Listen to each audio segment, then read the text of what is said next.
painting. So she's acting like my driver, even though she can barely get around. So, yeah.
You. I got up the other morning and I smelled coffee. Here a couple years ago when I went, I can be too. everybody went out there How are you? and said, okay, we're gonna meet so-and-so. I can and be we're gonna too. have I mean, When I smell it, I know. one of them decided she wasn't gonna wait. She was hungry. Heck I'm with not the everybody only one else. that smells it though. Like, Well, we can try that again. like Just read easy. through it, and I was trying to look thank you. look I back needed through it this. because I was like, I wanted to see what they had, been actually written in there. Yeah, the grandkids, Change great-grandkids, recently. and all the stuff that Diane's I'm gonna let you guys home do about a year ago. And I got ready to say Your something, fault, and not my she said, fault. 40. "You leave them girls alone." They put all her suntan oil and everything else, and she had a bottle of booze. They put it on the carry-on instead of she's looking at me and I said, I was gonna ask that question. I was told last night. cars don't even Got work. up in the balcony and bother anybody resting. There you go. But don't just roll me out and put a different one in my the lotion. Some sort of explode in my purse. It's all over everything. Oh my goodness. Probably $100. I don't know. It's been in there. I'm not sure. We'll find out. I would like to call to order the Tuesday, April 15th, 2025 meeting of the Danville City Council. Madam Clerk, roll call to establish a quorum, please. Mayor Ricky Williams Jr., Present. Alderman Ed Butler, Heidi Wilson, Present. Carolyn Wands, James Pichard, Michael Kane, Here. Bob Iverson, Present. Mike Poor, Present. Rick Streebing, Here. Sherry Pickering, Here. Eve Ludwig, Present. Trisha Teague, Present. Robert Williams, Darren York, Here. John Cooper, Here. 12 present. 12 present. We do have a quorum. At this time, we will have the invocation led by the Pastor James Yonker from Emmanuel Lutheran Church, followed by the Pledge of Allegiance, led by Alderman Cooper. Please rise.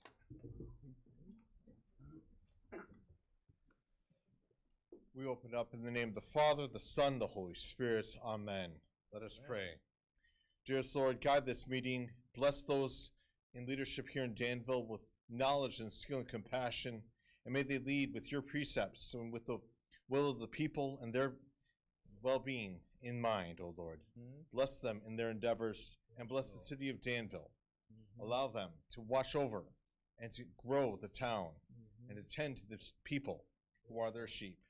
In your holy name we pray, O Lord. Amen. Pledge allegiance to the flag of the United States of America and to the republic for which it stands, one nation, under God, indivisible, with liberty and justice for all. Yes, Pastor, if you'd like to share anything that's happened recently or that's coming up in your congregation, we'd be happy to hear about that. Oh, well, thank you very much, Mayor Williams. I'm Reverend James Yonkers, as you said, with Emmanuel Lutheran Church and Preschool, and we got a lot going on right now. We have Holy Week going on, so our church, your church is probably due too, but our church at Emmanuel on Bowman has services on Thursday and Friday at 6:30 p.m. for Monday, Thursday, and for Good Friday. And on Easter, we'll have hopefully an outdoor service, although one of my members is here and told me it's not outdoors, at 7 a.m. on Easter morning. And also at 9:30 a.m. we'll have an indoor service, an Easter festival service. And in between and afterwards, we'll have a wonderful fundraiser for our youth on free will donation breakfast. I invite everyone to come. The youth are trying to raise money. They're going to be going down to New Orleans for the LCMS National Youth Gathering in New Orleans, and this is going to help them pay the way for that. The church is really supporting our youth, and that's wonderful. And just that's the main things going on right now. Oh, and also our school. Our school, we got over 90 preschoolers from all over the community come to our school right now. And this summer, we'll be having our summer program. And keep an eye out if you have a little one. Registration for our summer camp and our preschool is about to start. Thank you. Thank you, sir. We appreciate everything that you guys do for the community. Thank you, Mayor. Yes, sir. At this time, we will have the approval of the minutes from the April 1st meeting, as well as the special meeting of February 11th. Is there a motion to approve those? So moved. Second. It's been moved and seconded. Is there any discussion or debate? Seeing none, roll call vote, please. Voice vote. All those in favor, please signify by saying aye. Aye. Any opposed, same sign. All right, we have approved those. We also have before you an agenda for this evening. Is there a motion to approve? So moved. Second. It's been moved and seconded. Is there any discussion or debate? Seeing none, all those in favor, please signify by saying aye. Aye. Any opposed, same sign. Thank you. We do have an agenda for this evening. At this time, we do not have any proclamations or board or committee personnel appointments. Are there any reports of boards, agencies, or commissions? Seeing none, items of information. Before we get to the main show, I just want to say thank you to everybody who has come out and support all of our events here downtown recently and throughout the city. And I also want to thank all the organizations in town that have provided Easter egg hunts and such, DACC, and we've got several more that are coming up. And I also want to wish everyone a very happy Easter. There's a lot of turmoil in the time, and I think more than ever, we all need to pray and work towards peace and unity as much as we're able. So at this time, before I call him up officially, I do want to recognize, as he makes his way forward, Dr. Randy Fletcher, who is the interim president of the ACC, just to give us some updates on what's going on out at the college. But with him, he had this evening President Greg Wolf, Vice President Terry Hill, and then board member Mr. Murdy Seth. I want to thank you all for being here with us this evening, and we look forward to continuing to grow and strengthen our partnership between the city and DACC. Dr. Fletcher, please come forward, sir.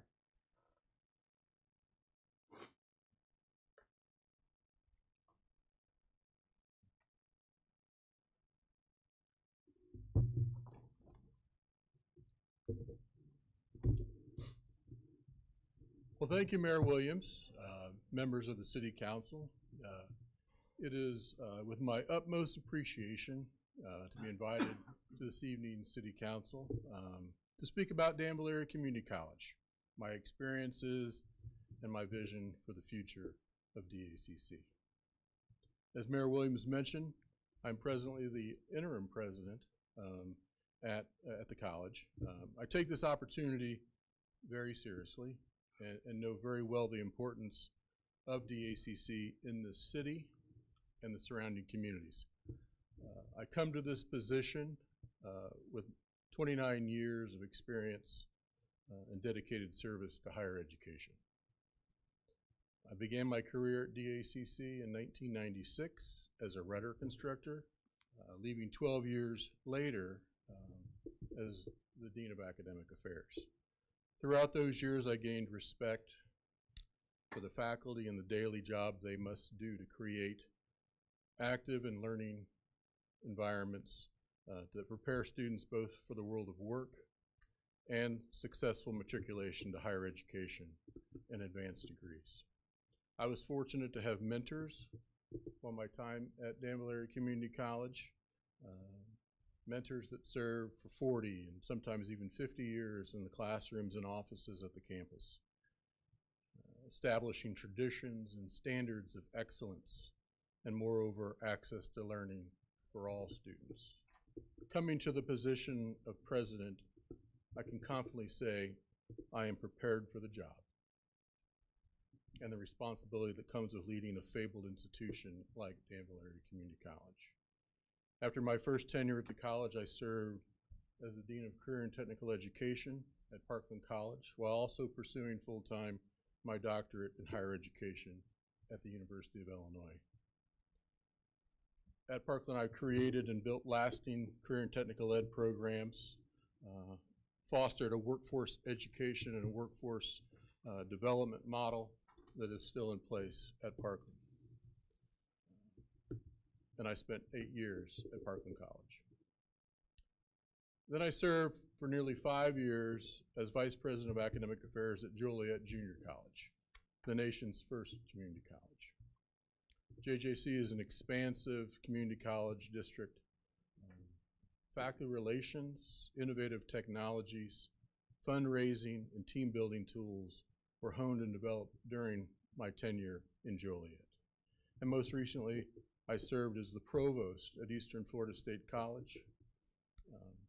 In the 4 years I was at Eastern Florida State College along the Florida Space Coast, I learned a lot about myself and how to lead with empathy and accountability in spite of chaos in challenging organizational structures. A strength I bring to Danville Area Community College is my upbringing in Vermilion County. I was born and raised in Oakwood, Illinois. It provides a true and lasting affirmation with this upbringing for the residents of both the city and the communities that support Danville Area Community College. And this upbringing serves as a foundation for this preparation as now I lead Danville Area Community College into the future. It also brings a unique knowledge of the triumphs and the challenges of our communities. This foundation also brings invaluable substance and worth to decisions I will make for the betterment of the college and the city and the county. DACC is simply an institution that cannot fail. It provides a gateway to dreams for so many, and as such, we as a college must always set our focus on preparing our courses, programs, and services for the immediate and future needs of our students. As you know, Danville Area Community College offers both associate, which are 2-year degrees, and certificates, which range from 3 weeks to a year long in duration. Over 40% of all of our credit hours earned by the 3,000 credit seeking students are in career and technical ed programs, workforce education. Programs like manufacturing, automotive technology, welding, computer technology, construction, law enforcement, and nursing and allied health. Skills training, work ready, high wage, and high demand are the descriptors of this type of training.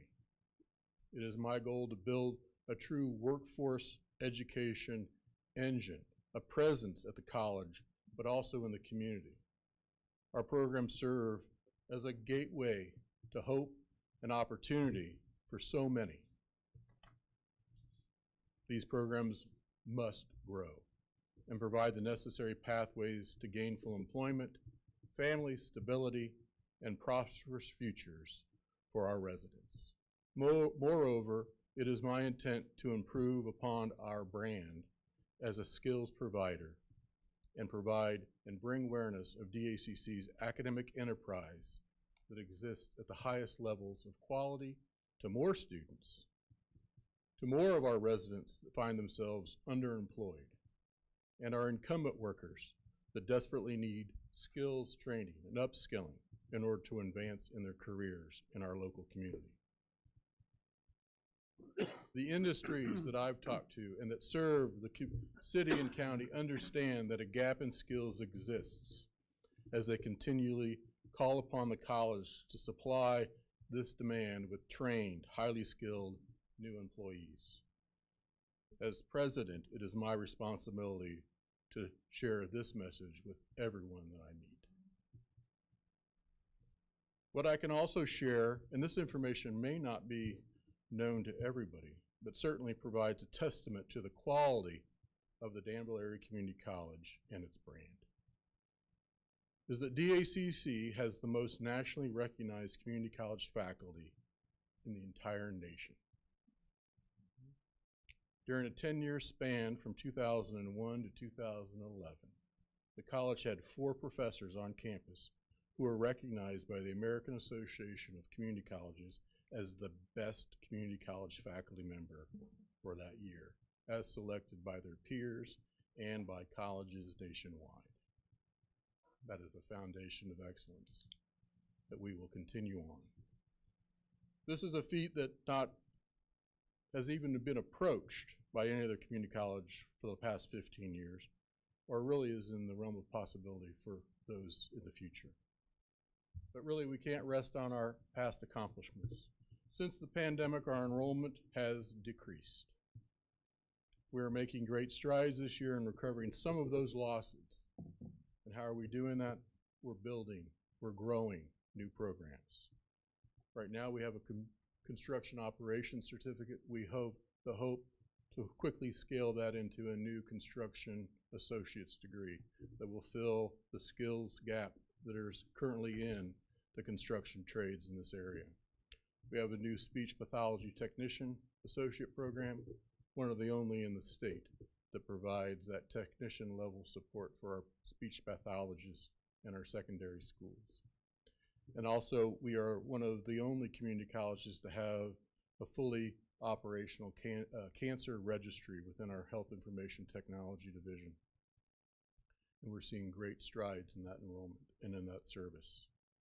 And our DACC Foundation, for the size of our institution, is quite impressive. We have a $25 million endowment, and over the last 2 years, we've awarded $1 million in scholarships to students. And for the last 4 years, every student who applies for a scholarship has received at least one scholarship. So what we're doing right now is we're developing a strategic plan. The college has not had a strategic plan in over a decade. And we have, we're tapping into our internal strengths and our expertise, but also externally, and having our external partners serving on that committee. We also are developing our first ever strategic enrollment plan, which will also have a fully comprehensive marketing plan that will provide that needed information as we put resources into the recruitment of new students. We have a new skills training center housed in the former Armory Reserve Complex, which is adjacent to our existing tech center. It's the Julius Hagler Skills Center, and that's just the beginning of what I envision for workforce education for Danville Area Community College. We will be the hub and the provider for all skills training in this community. What we offer is simply too good to pass up. In terms of events, we'll be hosting the annual job fair, April the 24th at Mary Miller, with over 60 businesses in attendance. The event's from 11 to 3, and it's going to be well attended, we already know, in terms of our RSVPs. Another goal of mine is to make sure that the college and the city have a very strong relationship. It will set an example for the community to admire, aspire to, and its residents and students to appreciate. It will spur growth in a time and a challenging for this community when at times we don't see that. It's going to help us economically, socially, spiritually, and individually as students. Again, thank you for the opportunity to speak in front of the council, and I can answer any questions you might have. Does anyone have any questions for Dr. Fletcher? All right. Yes, Mr. Butler. Yeah, I don't have any questions there, but I just, met with Dr. Fletcher for a few times, and I appreciate him, and I'm sure that he's going to take that to a higher level, and I just appreciate the camaraderie, and you came into a staff that had been on the up and up, and I know you feel like a king sitting up in there. I said feel like it, but you're not. But DAC is a striving entity out there, and I enjoy working with you as well. You, Alderman. Thank you, Dr. Fletcher. Thank you, gentlemen, for being here tonight. We look forward to working with you on projects in the future. And as I often tell people, my family wouldn't be who we are or where we are without DACC. My mom will tell you she barely went into high school, let alone finish. By the time I came around, she was completely done. It was there she got her GED. There she became a student and got her associates in work studies. She became an administrator, went on and got her bachelor's and master's. But if it hadn't been for DACC and the people that invested in her and our family, I can tell you we certainly wouldn't be where we are. And so I'm forever grateful that, I will always do whatever I can to help Danville DACC be successful, because it's critical to the success and the future of our community, especially for people that may have not had much like we did. So thank you. Thank you for the time. Thank you. Madam Clerk, at this time, do we have any petitions, communications, or audience comments? Yes, we do. Thank you, Mayor. Has everyone had a chance to complete an audience comment card who wishes to speak this evening? When I call your name, please come to the podium. You'll have 3 minutes to speak. First, I have Carol Hogue of Danville regarding item 12B, the ordinance amending Chapter 31. Good evening. I'm here to express my concern about the agenda item 12B on amending Chapter 31 of the City Code. I'm against this. At the April 8th meeting, it was stated that the percentage of meetings in 2024 where all council members were present was 20%.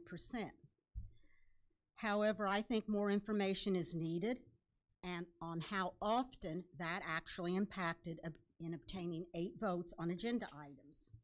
Also, there are procedures in place where an agenda item may be reconsidered.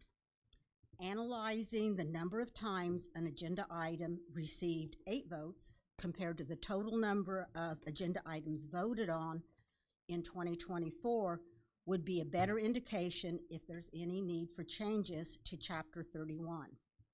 I agree with statements made on April 8th by Alderman-elect Arns and Alderman O'Kane that the mayor should not vote unless there is a tie.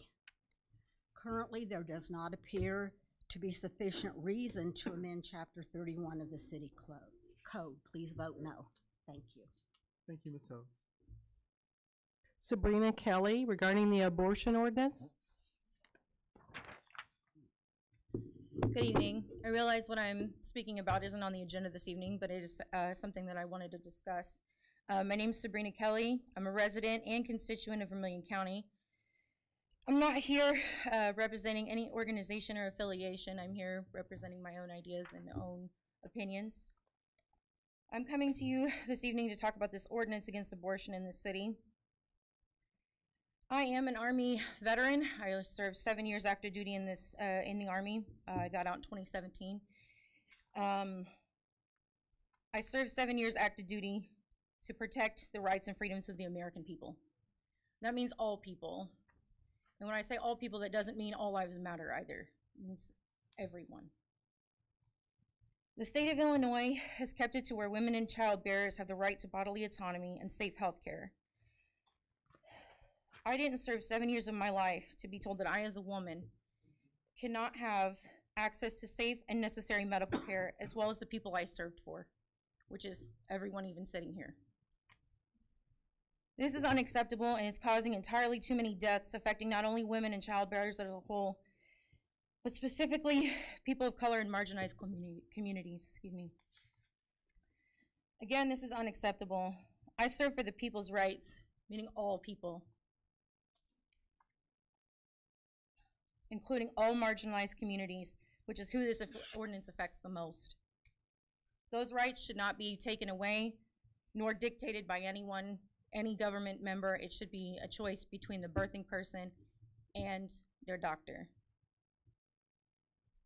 My request is that the newly elected council, which I realize not everyone's here yet, is retract the ordinance or take a new vote so that women and child bearers can continue to receive necessary medical care in our community. Thank you. Thank you very much. Just a statement for clarity. The abortion amendment is not in effect. In a sense, there was an amendment added to it which does not allow it to go into effect unless and until there is a court ruling and it has exhausted all appeals. So it is not in effect at this time.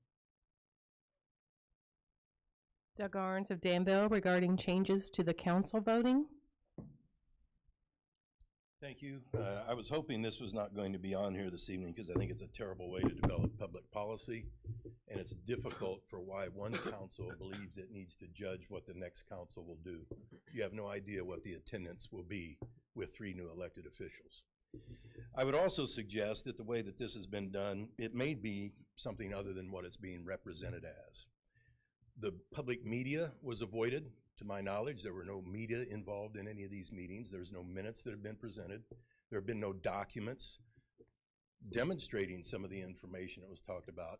The information that was provided is considered less than professional in that there is no even one indication that an item could not be voted on due to a lack of attendance. The fact of the matter is the effect of what's taking place is you're becoming an alderman form of government that only requires 10 aldermen. 6 is the majority of 10. That's a change in the form of government.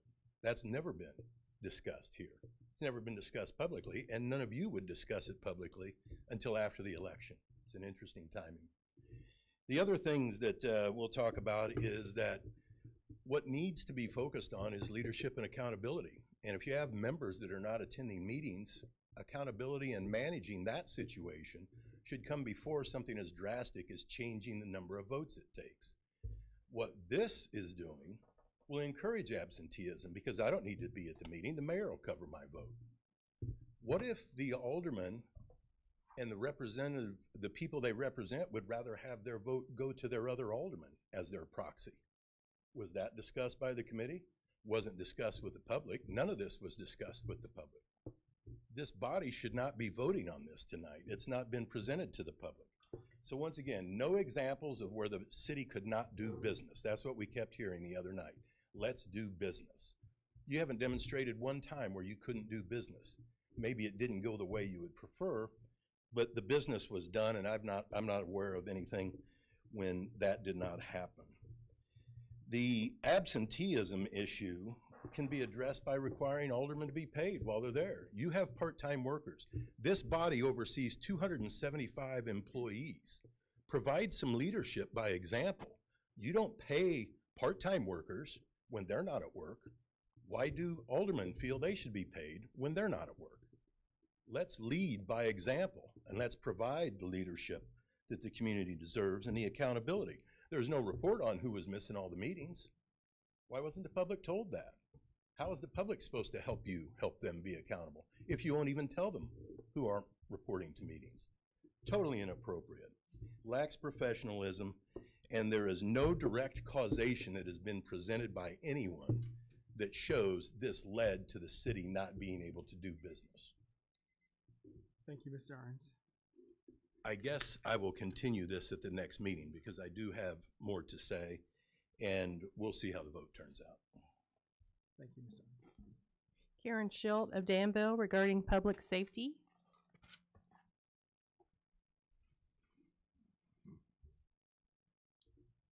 Good evening, Mr. Mayor and council members. My name's Karen Schilt. I've lived in Danville since 1971. We all know the status of Mr. Kilmar Garcia, a legal resident of the United States, detained in El Salvador at the Seacott prison without due process. I want to know what you're going to do to protect Danville residents. The federal administration has broken, ignored, and disputed so many laws, I can't even list them in my 3 minutes. His example of cruelty, hate, and lies has been normalized, and his bragging about these behaviors has led to an increase in threats, violence, and really vile rhetoric. What are you going to do to keep us safe? I have friends born in Hong Kong. They became citizens 38 years ago. I held their youngest on my lap while Mayor Bob Jones declared them citizens and administered the oath. I think there were bagpipes. Their children were born in Danville before they were citizens. I have a friend who was born in Germany. She's been a legal resident, a non-citizen, but a legal resident for 57 years. They have no criminal records, and they are afraid.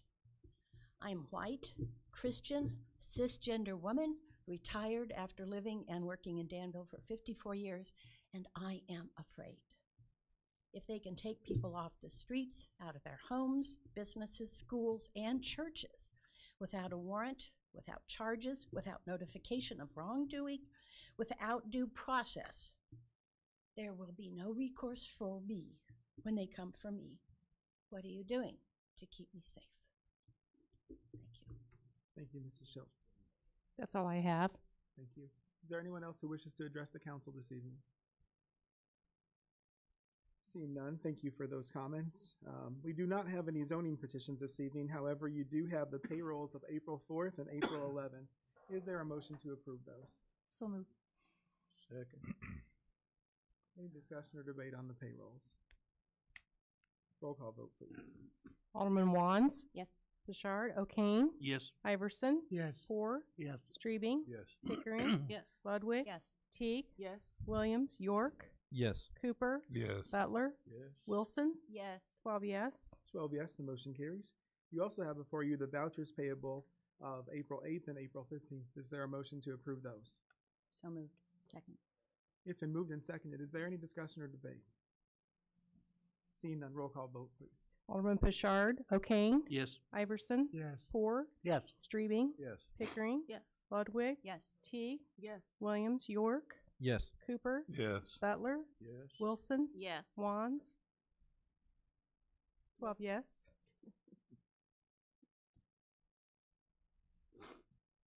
At this time, we will receive our Public Works Committee report. Chairman Poor. Thank you, Mayor. 11A is a resolution awarding bid number 770 for the purchase and installation of a new engine for the transit bus. Need a move to suspend three and ask for your approval. Need a second, please.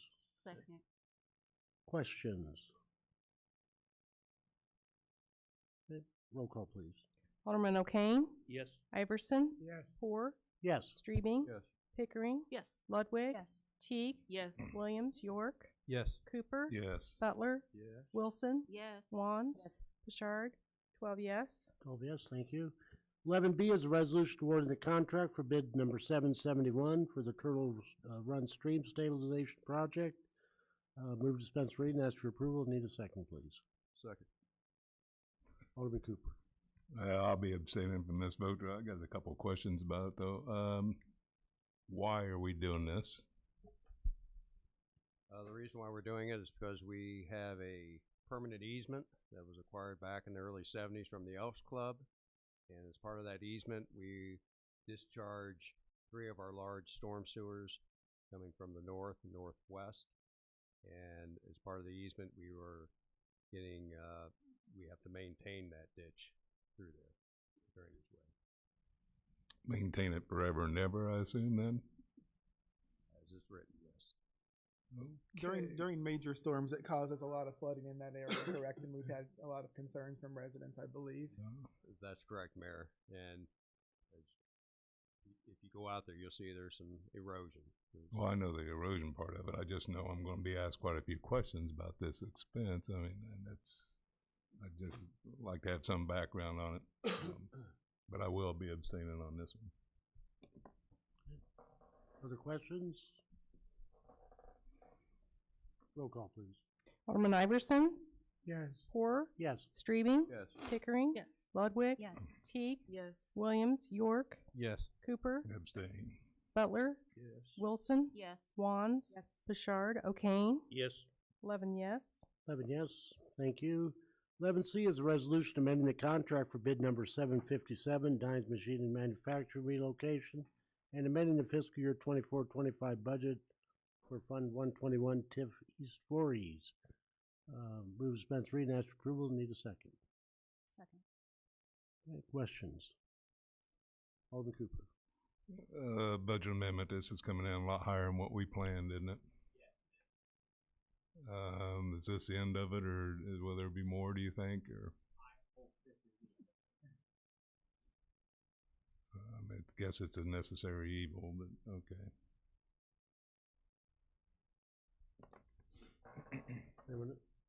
Alderman Butler.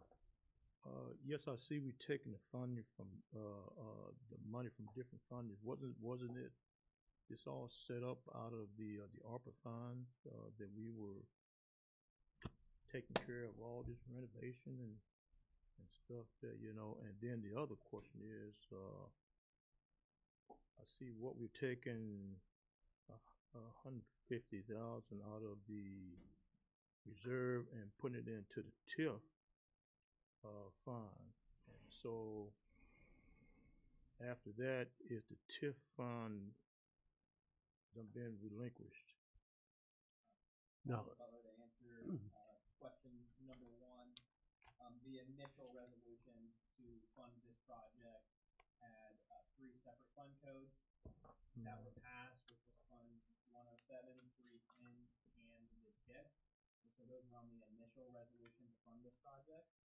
The amendment to fund the change orders is strictly out of the TIF district. No funds were transferred from the general fund into the TIF district. Are the TIF fund reserves, which was unencumbered or unexpensed funds from the prior fiscal years. None of these funds are technically coming from this fiscal year at all to pay for this. So 100% of this amendment and these change orders is coming from this TIF. No general fund. Yeah, okay, so I see the reserve funds, and then can you explain that one to me? Yeah, that's just the language used to pull the cash or investment funds that aren't in the operating budget in the TIF. So they're still TIF allocated funds, they're just not in the operating budget. It's the savings account for the TIF. Alderman Butler, if you look on the second page, Dines Machine's change order request at the bottom, it gives an explanation of where the funding comes from and what that 150,000 is coming from. Yeah, what up at the top it said it comes from the reserve. It said from 121 reserve. So Mr. Butler, every the TIF funds have, just like we have a general fund reserve, which is for the entire city, then there are specific reserves. So for example, with our sewer, there's a reserve there. There's a sewer with our solid waste. All the TIFs also have their own reserve as well. And as Logan said, a reserve is kind of like a saving account. So this is coming from that specific reserve for that East Voorhees TIF. So this is money that is supposed to be used for these types of purposes, for economic development and things that will also help boost the EAV in the area. Did you see that paper, the bottom there? Yeah, right there, I see it. 185 already amended in 310 budget, and then the 24-25 Fund 121 for 192, 92,000 available in the current budget, 248, 911 available in the account amended, and the 121 24-25 budget by 150.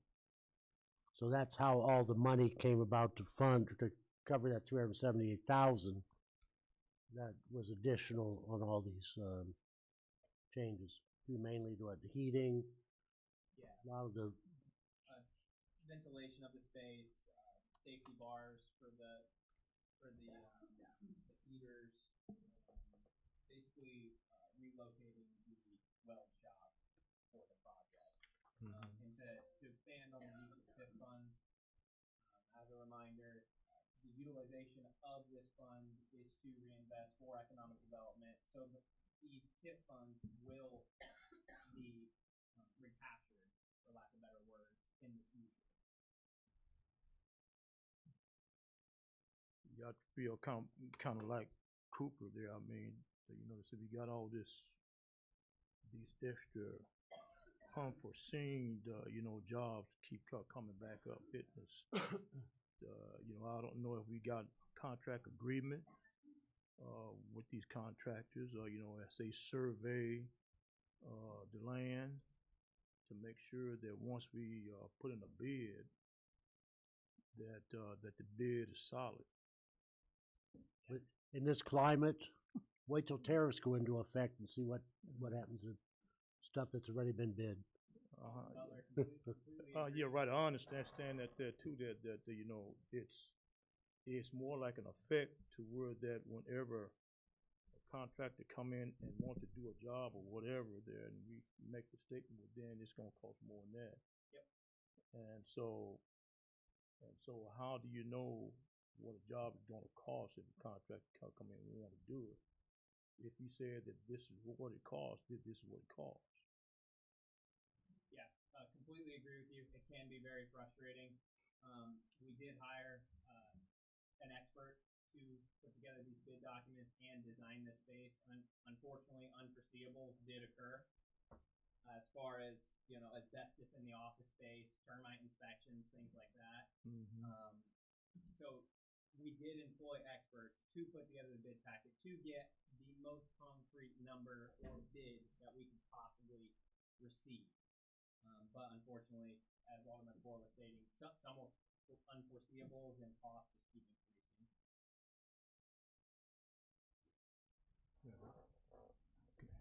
I mean, as a city, we're pretty much committed to fulfilling this project, aren't we? I mean, there's really no way out. Right. At this point, we have started extending a contract for bid. But that's all part of that Garfield pool and all that other stuff over there that, yeah, okay. So, did I hear you said that it's still, something's still out for bid? You say you're still bidding? No, this was put out for bid. Oh, it was put out for bid. Oh, okay. Alderman Butler. Yeah, just to add maybe some further clarification. Projects now, unfortunately, you guys only ever hear about the ones that come in over what was original bid. A lot of times, there's unit costs that are associated when there isn't possibility of having a complete and exact quantity for things. So as an example, I was told last week, I received an email from engineering one of our projects The quantities came in a little bit less than what was anticipated on a project last year out of budget line item or budget item 107, which is how we do a lot of road work and stuff. That project, so that line item is actually going to see a replenishment of close to $120,000 to the good, to where basically the city is going to pay for the work that we anticipated getting done $120,000 less than what was originally bid. So these sometimes are, it's sometimes work to the good of the city, and sometimes it doesn't. A lot of times the problem is being able to completely quantify things at the front end is not always completely possible due to not knowing, what's behind walls and things of that nature.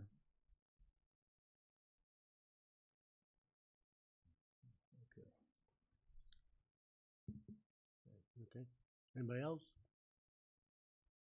Roll call, please. Chairman Poor, Yes. Chairman Streebing, Yes. Alderman Pickering, Yes. Ludwig, Yes. T, Yes. Williams, York, Yes. Cooper, No. Butler, Yes. Wilson, Yeah. Wands, Yes.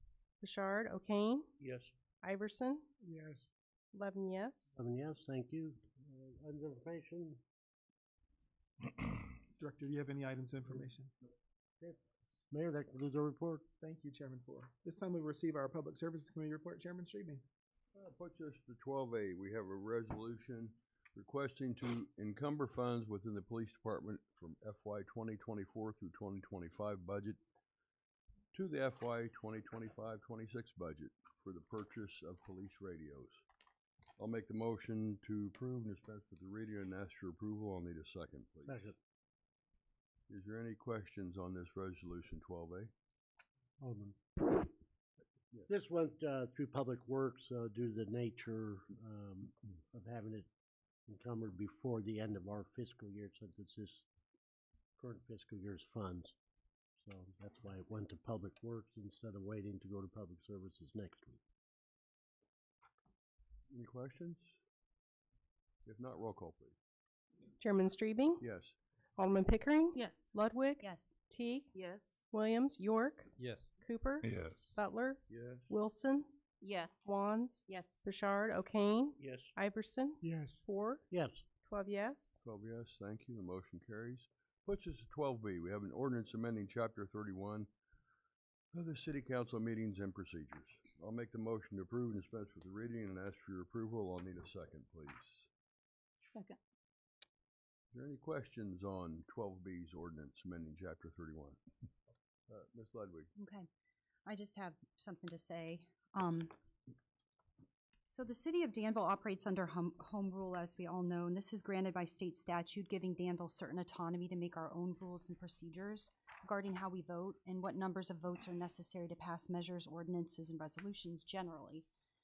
Being home rule allows us to create provisions within our ordinances that are best suited for our city, and what's best for the city is the question that we have to decide today.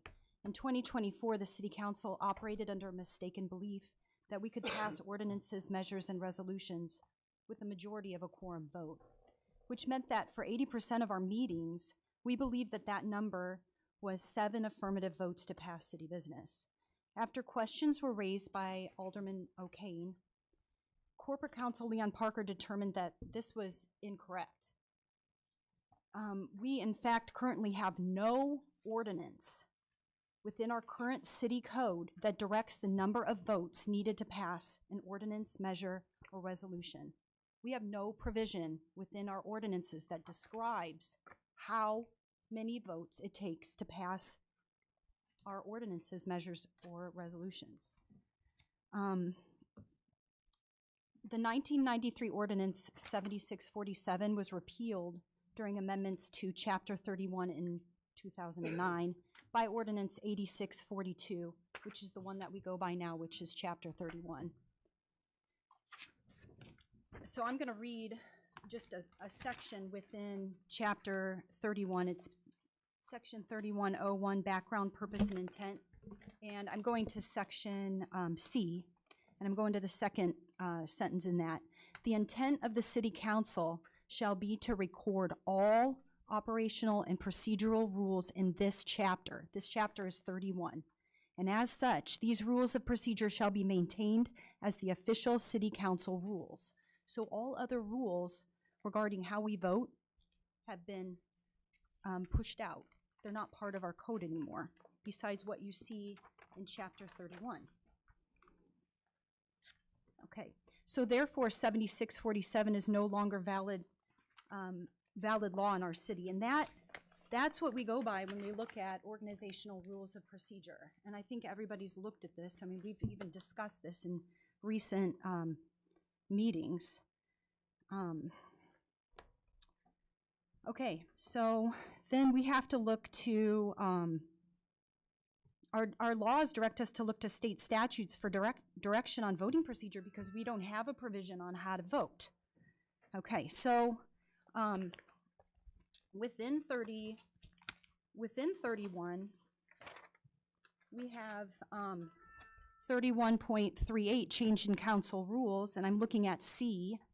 C says, if a matter arises at a city council or oversight committee meeting, which is not covered by this chapter or applicable provisions of federal or state law, the procedures of the city council shall be governed by the latest revised edition of Robert's Rules of Orders.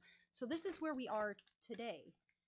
After Corporate Counsel Parker looked into this matter, we have no provision within our ordinance that tells us how we can vote. So we have to look to state statute, which is what Corporate Counsel has told us before. So the state statute that we look at is 65 ILCS 5/3.1/4040. That's the statute that we have to follow since we have no laws of our own regarding this issue until we implement our own language within 31 that states how we vote and what number passes a measure, ordinance, or resolution for our city.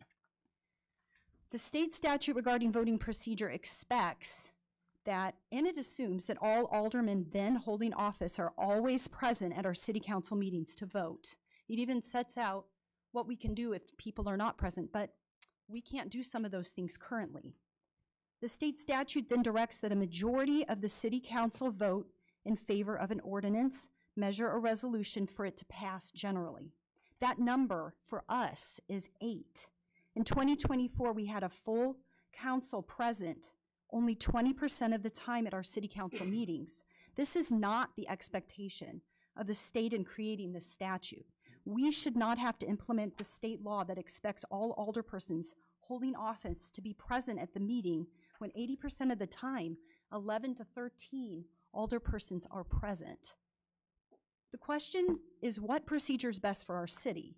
Alderman Purr and Alderman Iverson took up this question about a few years ago, and now it's been brought back to the table.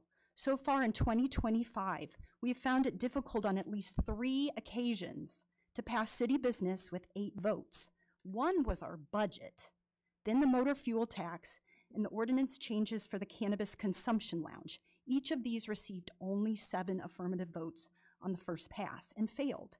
And at each, we did not have full council at those meetings. When alderpersons are absent, their vote is essentially a no vote. It cannot be a yes vote when they're not present. So whether they want to vote to count for city business to pass, it cannot. For this reason, it proves more difficult to pass city business with 8 votes when we don't have all of our alderpersons present. The fact that fewer than all aldermen attend meetings is not new. The last time this chapter 31 was passed in 2009, there were only 9 alderpersons present, and it took 8 to pass. So it's not brand new. This is not something that just popped up in 2024 or in 2020 with COVID. So we look to state law for guidance when there's only 11 to 13 alderpersons actually present at 80% of our meetings in 2024. And the majority of those alderpersons present at 80% of the meetings would only be 7 alderpersons. This number makes sense to pass business in our city when less than all the alderpersons are present, and to make a law that states that effect is good. It is for this reason that I recommend the changes to Chapter 31 that state when fewer than all alderpersons then holding office are present at a meeting, such as when we have 11 to 13 alderpersons, which is 80% of the time in 2024, then it takes 7 votes to pass an ordinance, measure, or resolution. And currently right now, anytime we get to 7, the mayor gets an opportunity to vote. That's just the way the state law works. And if we adopted the state law, that's how it would work all the time. Thank you. Yes, John? Oh, several questions. And, a lot of it, I pretty much agree with about everything Mr. Arns said. I would think he's going to be part of this council from next month on out, and we're changing a lot of things before they even get a chance to be on this. But in regards to that, I support what Doug was saying. But there's several questions I have. These rules we follow have been in place for how long? 2009. 2009. 2009, 16 years. And all of a sudden, why wasn't this discussed in our committee and not, I mean, apparently this is our committee item.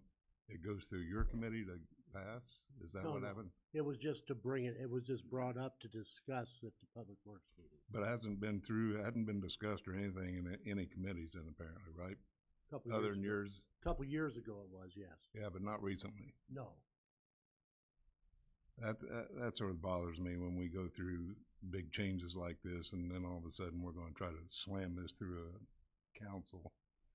Another thing is, how can home rule override state statute? Somebody explain that to me. Are we doing this legally or not? I've got a concern about that. I don't think what we're doing is legal. I'm sorry. Okay, go ahead. We're a home rule municipality, and the state allows this municipality to govern itself and make its own rules as long as they don't conflict with certain state statutes in certain situations. So home rule can override state statutes, what you're saying? In some cases. In some cases. What are some of the examples of some cases? Apparently this. Yeah, this would be one. Vaccine situations, zoning situations. There are a number of situations as a home rule. If you're above 25,000 people, that you have the right to make decisions for yourself as long as you set the rules. Are we in any violation of the Illinois Constitution in regards to this? No. John, in that the handbook for municipal employees, it was challenged. Schillerstorm Homes Incorporated versus City of Naperville in 2001, and it granted them the authority to do this. Yeah, but this is something I just got. I haven't had time to review No, but I this. mean, that's okay, so but I just want to let you know I haven't had any time to review this, or you know, the mayor voting on a tie or on casting a vote. I don't agree with that. That's our current state law that we follow because we don't have an ordinance provision. Only on a for tie. this. No, it's not. Anytime 7 votes and over, if we have 8 alderpersons present, 7 vote in favor of something. 1 says no, the mayor can cast the 8th vote all the time. If we had 10 people present, 7 voted yes, 3 voted no, the mayor can cast the 8th vote. That's how we operate. That's what the state law says. The budget scenario you were talking about, why didn't that happen? Because the mayor did not cast an 8th vote. So we haven't violated. He doesn't have to violate. He's not required to cast it. Well, I'm a no. Yes, Ms. T. I did my own research on this and I passed out some handouts. And I think before I get into those, one of the questions that I have is what is the problem that we're trying to solve? Because I did listen to the meeting from last week. And one of the things that was said, and I think Alderman-elect Arns brought it up about needing to conduct business, but the needing to conduct business really is about quorum, not about number of votes. Business is actually getting conducted, and many votes are failing. And one of the things about the democratic process that I love about the democratic process, that I hope to protect about the democratic process, is that each of us has the opportunity to vote how we see fit. Sometimes we vote unanimously. Sometimes it's 14-0. Sometimes if it's 12 people present, it's 12-0, which is some votes that have already occurred tonight. And then sometimes we disagree. And I have friends on this council and friends who are on prior councils, and we disagreed. And I respect their right to vote no on things that I vote yes to, and I hope that they respect my right to vote no on things that they voted yes to. But the thing about the democratic process is it doesn't call for us to be unanimous. It just calls for the majority of us to vote in favor of something in order for that thing to pass. So on those nights when something failed to pass because it was 7-5, that's what was supposed to happen, because that's the democratic process. It was supposed to fail because it was not convincing enough for everybody to agree. One person, any one person of the 5 who did not side with the 7 could have changed their vote and made that thing change. And it didn't. And that's the way the democratic process is supposed to work. I would also add that we have a provision in our ordinances right now, 31.40, that allows for electronic attendance at meetings. Now, it provides for very specific scenarios in which electronic attendance is allowed, and it provides for how we go about attending electronically. I don't know if everybody knows that. One of those is medical reasons. Now, I know at least one alderman who's here right now who had multiple surgeries in the last couple of years, who probably would have attended electronically had that person known that electronic provision was available, and would have therefore been able to cast votes. Now, I don't know if everybody has read 31.40 in our ordinances, but it is there. So if you go on vacation, no, you cannot vote electronically. However, if you are sick, and it's in 31.40 right now. It says if you are sick, let me pull it, I have it up.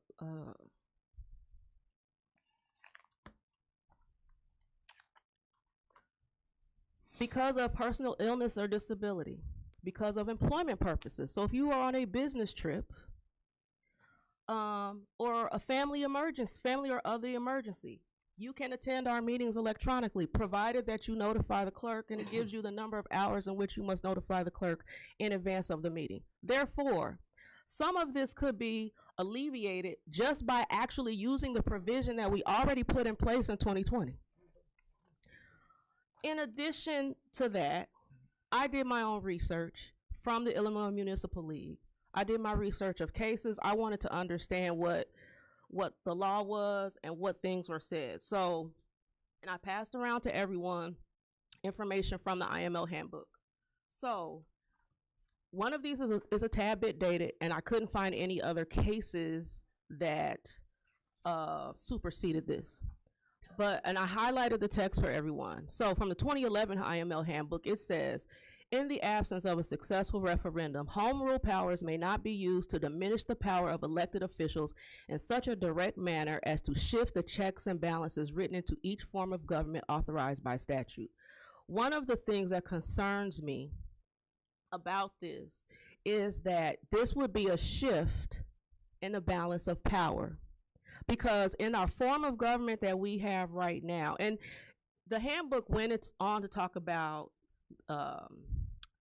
managerial form of government, trustee form of government, and cite many different examples in how this worked.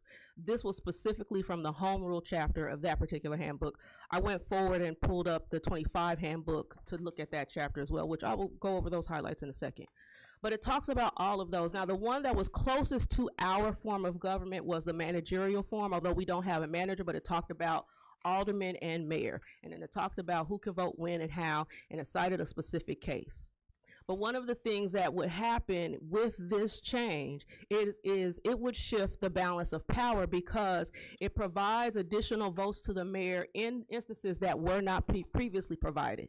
That that shifts the balance of power in our form of government, and it would be a change in the form of government. Now, from the 2025, so I figured, okay, well, that's 2011, that might be dated. Let me go look at the current handbook. So from the 2025 handbook, I printed a few pages. I didn't print the whole thing because paper is not free. So from the home rule chapter, it says home rule municipalities have broader authority to enact ordinances addressing local ordinances without needing statutory approval, as long as the ordinances pertain to local government affairs, and such actions have not been specifically preempted by the legislature. Yes, I do agree with that. So that part we all agree on. It also says on page 4, this is still in the home rule section, state statutes dictate the required number of votes to pass an ordinance, resolution, or motion.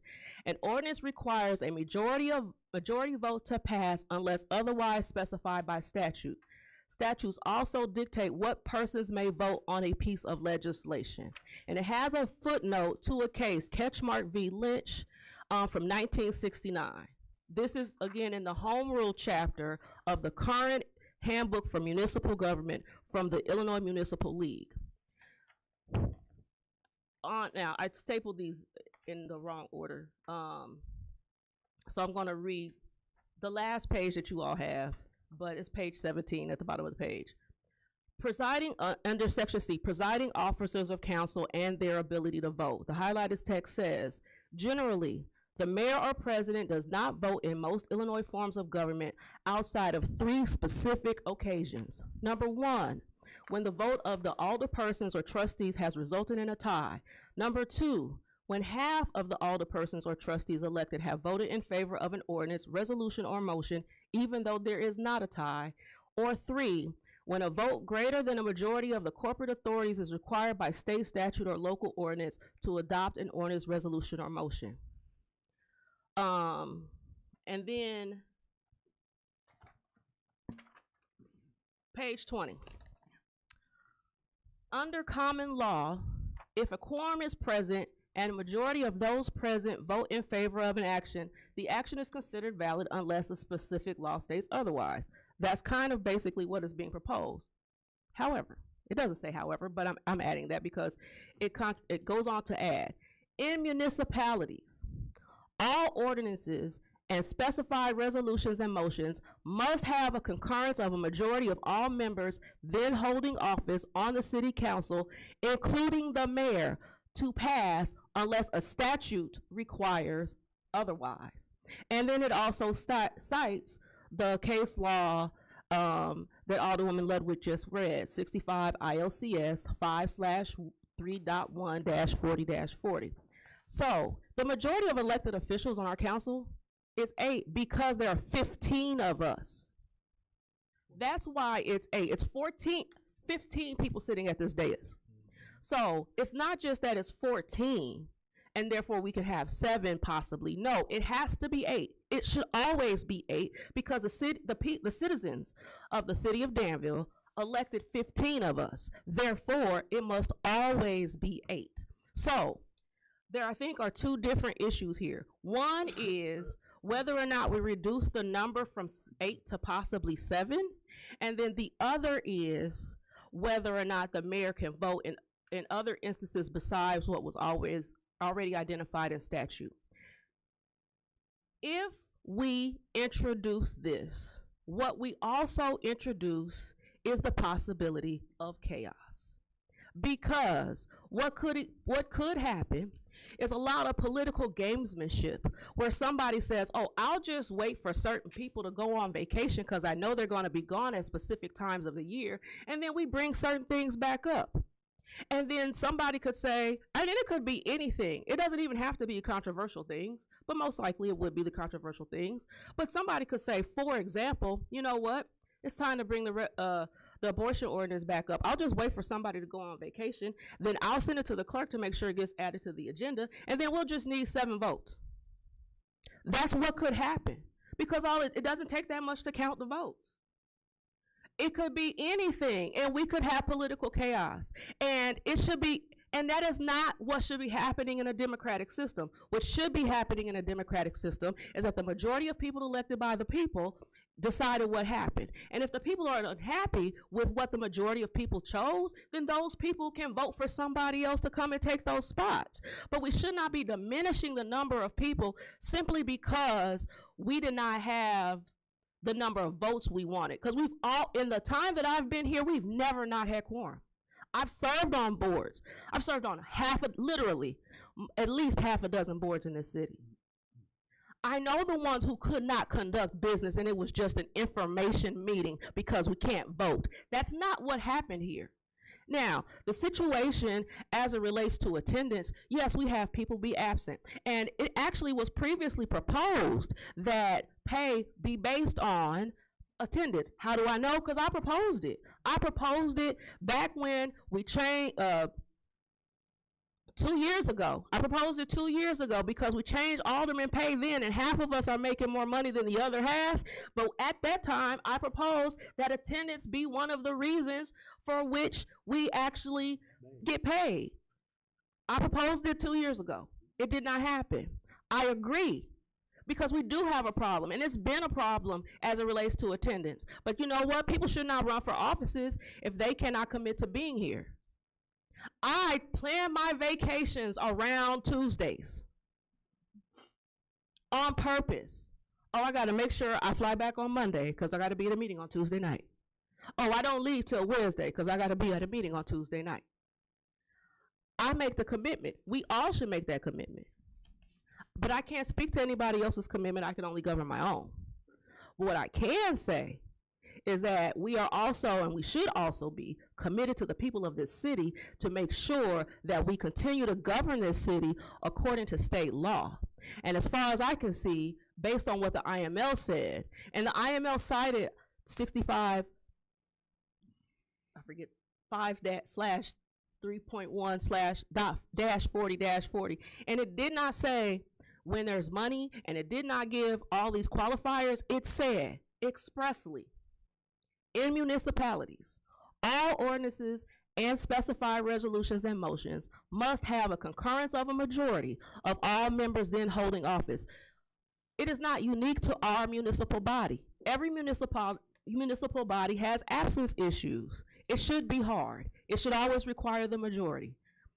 That is always the case. That is IML. That is what the IML says. This is the most current, the 2025 IML handbook. So I believe, as far as I can tell, this has already been resolved at the state level. And so for that reason, I will be voting no, and I hope that the rest of you would vote no as well, because it seems like we're putting ourselves in a position to violate state law. Anything else, Ms. T? No, sir, that is it. Anybody over here? Yes, Iverson?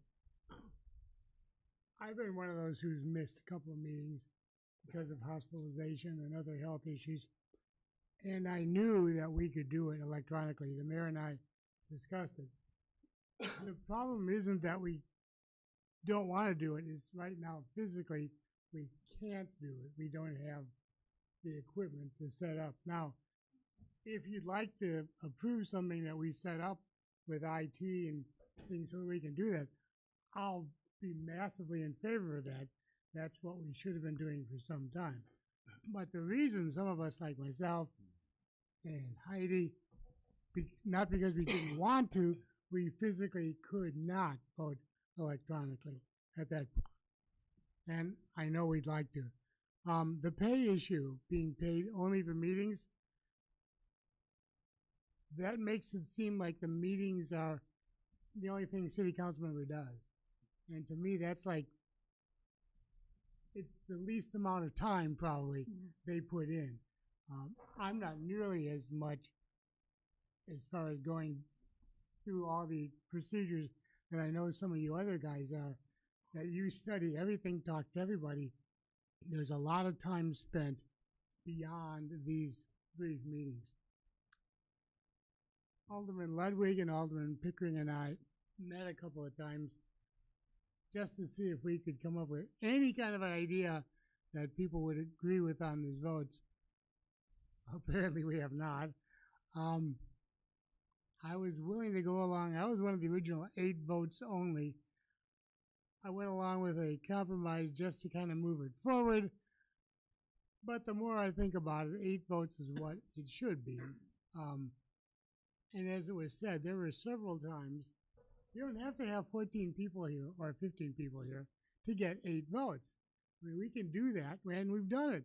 Many times we've had 8 votes.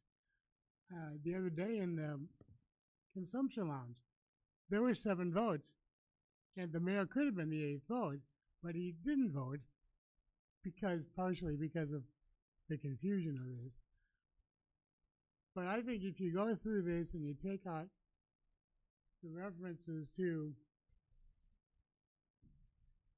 and make it shall require 8 votes to pass a measure, ordinance, resolution, period.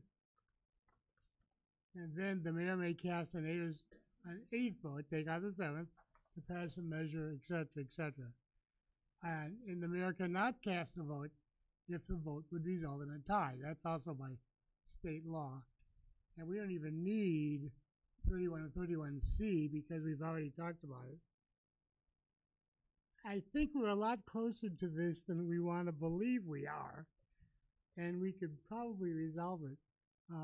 But I understand what incoming Alderman Doug says, that we have 3 new people coming on next week.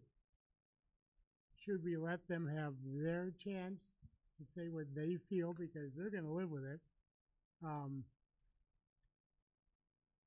I don't think it's going to be that dramatic an impact, frankly. But if we'd like to delay it until we get resolution from them, I'm okay with that too. But so what I'm saying is, I'm for the 8 votes. The mayor has a chance to vote whether or not it's a tie, and there's lots of other, like zoning, etc., when the mayor has to vote too. Is that it, sir? I guess that's it. And we need to do the electronic. We need to do whatever it is this time. Alderman okay? Well, I think everybody knows my opinion. I'm not really wanting to give up the alderman's power of voting to give the mayor a vote in our name, and I think he understands that. Also, I do agree things need to be looked at. You know, I can't find anything where it says anything about super majority, and then there says something about a tie. Well, I don't think the mayor can do it, can veto anything. I don't think he can vote on a tie and things like this. Down in the future, all that needs to be addressed, but I just can't give up what we have right now. It's worked in the past. Yes, it's caused some problems, but if you don't have enough votes to pass something, then maybe it's not a good vote. Maybe we need to address it again a different way. You know, it's the way I feel. I understand people want something, want to progress and get something passed and don't want it hanging in limbo, but you know, I think we're going to hurt ourselves if we pass this, because we don't even know what we're getting into. Alderman Poor. I guess I'd never figured the mayor counted as one of the 15 as being the reason it is 8 votes. Well, this says 7-2. But, I mean, he's the 15th, that's why it takes 8. All elected officials currently holding office, 14 aldermen and the mayor, 15, majority's 8. So that is something that I've changed my mind on, I guess. I have a food for thought here, okay? And I didn't have a chance to look at all of these, but quickly today I looked back. For an example, 3/3 of 2009, a vote on amendment was taken 7 yes, 2 no's, 4 was absent, 1 vacancy. So the 2 votes overruled the 7. Do we want those 2 votes? That they represent a small amount of our constituents. So that's not fair to me. Only 2 of those votes, they vetoed. It didn't pass because 7 voted yes and 2 voted no. They didn't have 8. So those 2 votes, they didn't pass because of the 2 votes. But they could have if the mayor had voted. If the mayor had voted. That was 2009. That was 2009. And a lot of times, what I looked at, a lot of times the mayor did have an 8th vote. I didn't have a chance to go through a lot of them, but just that one stuck out to me. So, that's 2 people, representing our constituents. I think the 7 would represent us more than the 2, but my thought. Is there any other questions? Oh, yes. Yeah, this has been brought up a couple of times. I'm going to make a motion to table this thing, send it through a committee in May. We'll be on new committees in May. And I'll Bring it up to second. council vote first Tuesday in June. So it'd probably go through the appropriate committee, and that appropriate committee would probably be Public Services, I assume, in May. And with the new council in, Could be both of them. yeah, talk about in both committees, and then while we got the full council, bring him in and vote on this June 3rd then. Yeah, I second. We got a motion and a second, I guess. Can I try to amend his motion a little bit? Because there's a lot of things that should be addressed. Those will be in committees. That's why it's going to committee. Well, but Both I committees. want it brought up as we talk about it. You can still find a veto in part of this talking, and I can't find out where you get it. What about the supermajority? And then the one ordinance that you said is no longer any good, the 74, whatever it is.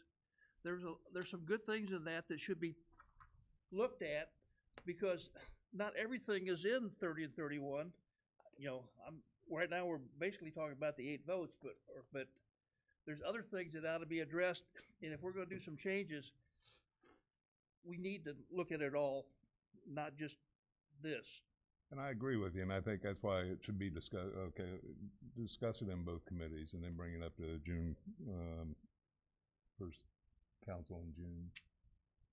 Okay, we got a motion and a second to postpone until it goes through both committees, then be discussed again in the meeting in June, right? Yes. Thank you. You haven't heard me say much on this because I was not involved in this. It was shared with me after it was done. I think I see merit in both sides of this. I really do. One thing that I would say is I do think, the more I think about it, I agree absolutely that the mayor should not be able to cast a 7th vote. If it were to go with what was presented tonight, I don't think the mayor should be able to cast a 7th vote. An 8th vote, absolutely, that's required. That's allowed in state statute, but I don't think the mayor should be allowed to cast an 8th vote. A 7th vote. I just would like to add that. I've thought about it a lot, and I think that would be my position. I don't think the mayor should, but I think the rest of it, getting to 7, I see merits in that. I do see merits in that. I do want to make one clarification. It would not be illegal to allow the mayor to vote and make it a 7th. It would not at all be illegal or a violation of state ordinance or statute. Because as a home rule municipality, we absolutely may decide whatever our voting procedures are. So that's not an accurate statement. But a lot of everything else that was said, I agree with and understand both sides very much. Also, in this discussion, we need to be really educated on this home rule policies and rules and stuff, because it's hard to find much in the statutes, state statutes on it. All it says is we can do it liberally and the state won't say anything. Well, that sounds messed up to me, because the state's going to come back and say something if they don't like it. But we need to be educated before we change some stuff. It used to be 25,000 or more population, you could be home rule.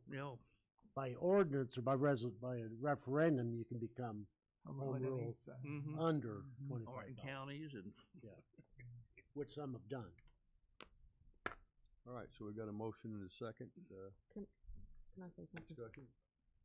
Go ahead. There was a case, I can't find the name of it right now. That was, Danville County of Cook, that talked about home rule powers and changing the balance of power, and it was deemed to be illegal, which is why I made the statement about it being illegal, because Cook County, years and years ago, changed their voting rules because of home rule, because obviously Cook County is more than 25,000 people. And then one of the commissioners sued the county and it was deemed illegal, which is, now it's not the same situation. But that does not mean that you can just carte blanche change voting rules because your home rule. The courts say otherwise. And one of the things that was said in that particular case was that home rule is for very specific things and that you can't change the balance of power, which is why I read what the IML said about changing the balance of power, that absent a referendum of the people, if you change the balance of power, you change the form of government. I just wanted to make sure I cite that. The statement was made that changing the voting procedures would be a violation of the state statute, and that's not correct. Not according to Danville Cook County. All right. Call for the question, I guess, to The amendment, or the amendment that was brought for us. Chairman, I believe the amendment was to bring this to both committees next month and to have a vote at the first meeting in June. Is that correct, Mr. Cooper? Yes. Okay. Roll call, please. Vice Chairman Pickering, No. Alderman Ludwig, No. T, We're voting on the table, correct? Yes. Yes. no. Williams, York, No. Cooper, Yes. Butler, Yes. Wilson, Yes. Wands, No. Bouchard, O'Kane, Yes. Iverson, Yes. Hoare, No. Streebing, No. So it brings us back to the five original, yes. original ordinance amending Chapter 31, City Council meetings and procedures. Roll call on 12B's ordinance. Alderman Ludwig, Yes. T, No. Williams, York, No. Cooper, No. Butler, No. Wilson, No. Wands, Yes. Bouchard, O'Kane, No. Iverson, No. Hoare, Yes. Streebing, No. Pickering, Yes. 4 yes. Yes.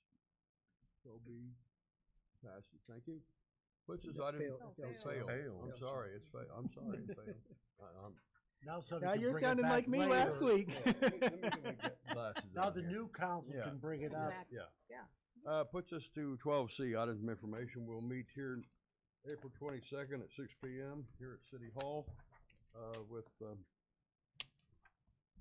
Public Services Committee. That's all of our report, Mayor. Thank you, Chairman Streebing. I appreciate that. Items of information, I have just a couple of things for you. Number one, I just want to remind everyone that we will have a new alderman sworn in at our next meeting. So we will have our next official city council meeting with the existing alderman. At the end of that meeting, in order to be compliant with statute, fully compliant, we will swear in the new alderman at that time and assign Full committees. council meeting? Yes, sir, at the next full council meeting. That is correct. Before or after the meeting starts? After we do business, right? That is correct. Absolutely, Chairman. Yes.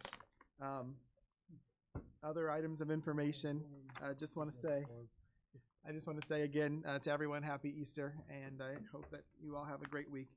You'll be glad to know any other items of information for the good of the cause. The chairman's comments or anything? No. Yes, sir. Just for clarification, Leon, we've, on the compiled statute thing, we are not under 5.3, we are under 5.5, correct? As far as this. Say that again. 5.3 instead of 5.5 in the section and everything. Cook County and things are 5.3, we're 5.5 as far as the mayor automatic form of government. I'd have to Please check into that because Sure.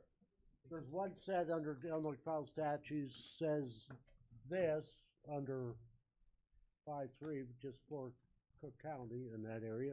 And then there's I know that there's Yeah. Illinois Supreme Court case law that gives great deference to municipal home rule. So, Alderman Cooper. Chief Yates, we do a cleanup at Friendly Town. When is that? May 3rd will be the first day. That's probably when most everybody will come. And those that are heavily involved that cannot make it on the 3rd will come on Sunday the 4th. I'll probably be there by 9. It starts at 10. So 3rd and 4th of May then? Okay. Yes, Chairman Shaven. First, I want to know Sonic ribbon cutting. What time? What date? 23rd on the 28th, I believe.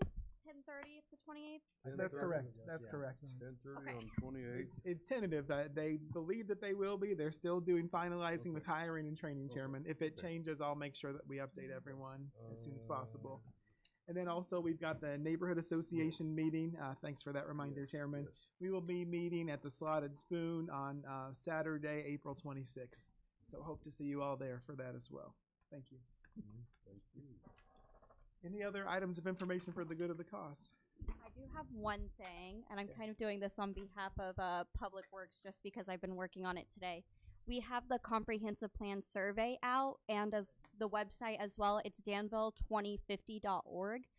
If you haven't taken the survey, please do. It's our 25-year plan, so it'll not only affect you, but your children and your grandchildren and what the city ends up being. So please take the survey. Please share with as many people as possible. We want to get everybody involved and make sure that all voices are heard. So thank you. Yes, Chairman. I believe that this week the new Citizens Academy starts up again, or is it next week? This week. This Thursday. Yeah, I believe it's This Thursday. This starts. Thursday, yes. Yep. At 6:30. 6. I believe it's 6 o'clock Yeah. Thursday. What is that, the 17th? Yes. And also there is put it out there, the Corinthian Lodge. Corinthian Lodge has their- Yeah, they're having their Easter egg hunt out at Friendly Town on the 19th. I believe it starts at 9 a.m. Mm-hmm. Or they'll have people out there at 9 a.m. It starts at 10. Starts at 10? Yeah. But they expect to have a lot of kids there. I'll be out there tomorrow getting it ready. Okay, go ahead. The Children's Dyslexia Center of East Central Illinois will be having their chicken noodle dinner That's good stuff. April 28th, so you can go to Sonic's Ribbon Cutting and come. Monday. The 28th on Monday, we're serving from 11 to 7, $12 for adults, $5 for kids under 6. Carryouts are available, so that's one of our biggest fundraisers. We fund that center only with what we raise, about $100,000 a year budget. And everybody's gonna be fighting to get into Sonic. So go and have some chicken noodles with them for lunch, and then go to Sonic for supper, or vice versa. That way, you're not fighting everybody at the same time. Yes, Alderman Ludwig. Center City Neighborhood Association meeting is May 1st at 7 p.m. Central Christian Church, 7 p.m. And that's Ward 1? Ward 1, 5? mainly Ward 1. Ward 5 has about a half a block of Jackson, but the rest is Ward 1. You'll be glad to know that we do not have a need for closed session, having satisfied the agenda. Is there a motion to adjourn? So moved. Been moved and seconded. All those in favor, please signify by saying aye. Aye. Any opposed, same sign. We are adjourned. Thank you.